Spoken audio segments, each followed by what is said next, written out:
Good morning বন্ধুরা, সকাল সকাল ভগবানের দর্শন করে নাও। দেখো ভোর 3:20 বাজছে। আমি আর এত সকাল সকাল আমি কেন উঠেছি সেই কারণ আমি তোমাদের সাথে শেয়ার করব।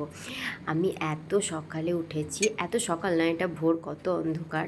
তাড়াতাড়ি ব্রাশ করে নিয়েছি কারণ আজকে হচ্ছে জিতিয়া। দেখো আমি আমাদের জিতিয়া বিহারি ঘরে হয়ে থাকে, যেটা প্রত্যেক মা তার সন্তানের আয়ুর জন্যে করে। আর যে রিচুয়ালসগুলো আমার শাশুড়ি মা আমাকে বলে দিয়েছিল সেগুলো কিন্তু আমি করছি।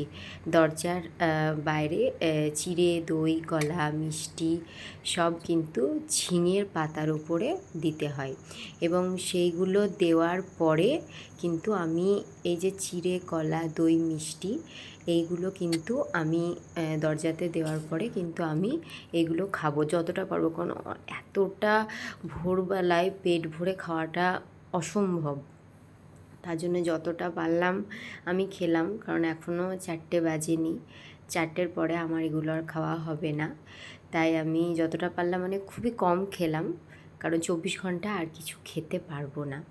তার জন্য যতটা পারলাম ততটা খেলাম। আমি খাই না, কিন্তু যেহেতু মা বলেছে এটা খেতে হয় তাই খেলাম। আর পেট ভরে আমি জলটা খেয়েছি, কারণ এই যে আমি পেট ভরে জল খেলাম, এখন 24 ঘন্টা, মানে কালকে আমি সকালে জল খেতে পাবো। এইভাবেই কিন্তু জিতিয়ার শুরুটা হয়।